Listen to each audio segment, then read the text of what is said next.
Our next stop is a few miles southwest, at a home where the architects have decided to work with the landscape in a completely different way. To get there, we're travelling deep into the Western Ghats, a beautiful mountainous region that straddles the west of India. There are 160,000 square kilometres of rugged wilderness, packed with dense rainforests, lakes and rivers, with ancient forts clinging to the peaks and wild panthers still roaming the hills. And we're curious to know how you make architecture that deals with surroundings as epic as this. Here's. I think this is ours.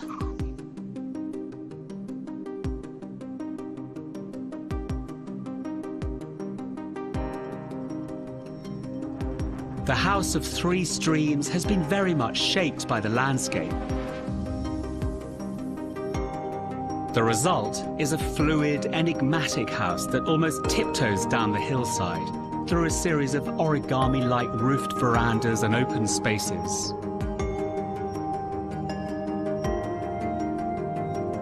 It takes its name from the waterways that flow around and even through the house during the heavy monsoon rains. Because this is architecture that's all about letting nature do the talking.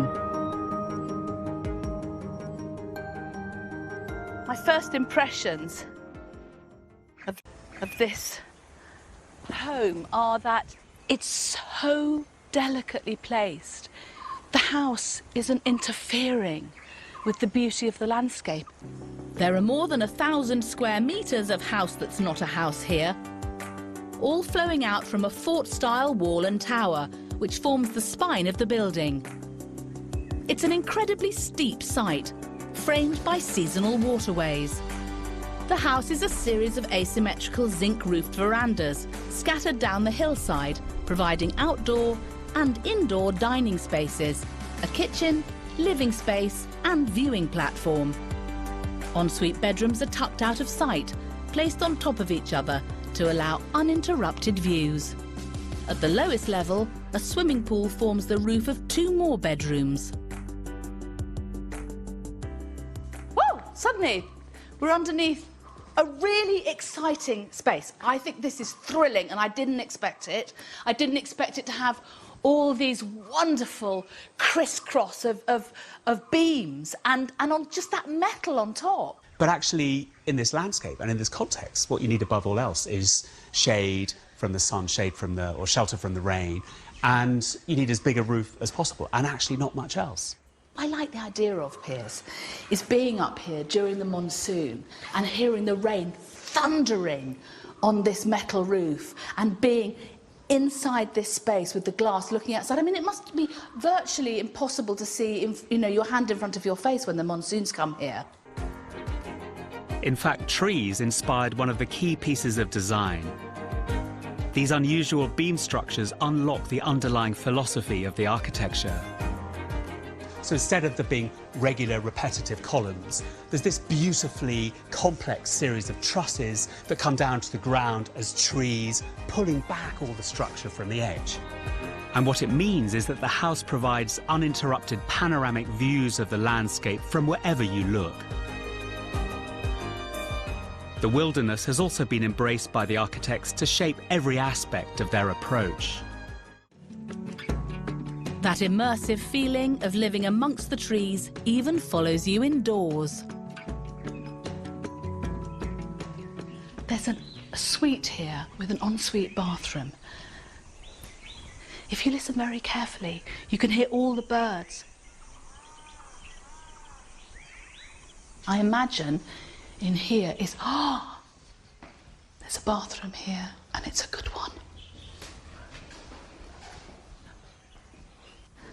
This stone that is used throughout the house is used in here, and it's called kota, and it's from southern India, and it is so beautiful. It's a soft, slaty green. There is a real sense of the architecture being in an intimate relationship with its natural environment. Owner and architect Malik is going to take me through its story. we had these wonderful streams, 3 of them, that flowed through the site. And we saw it during the monsoon, and it was quite amazing.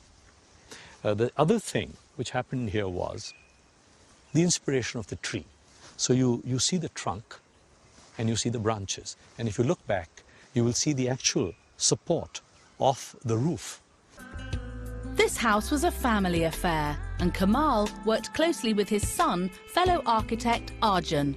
The views from here, Arjun, are second to none. They're extraordinarily beautiful, aren't they? Mm-hmm. Because, of course, you have designed and built this house with your father. Mm-hmm. And I have to ask you, what's it like working with your dad? The process has been wonderful and rewarding.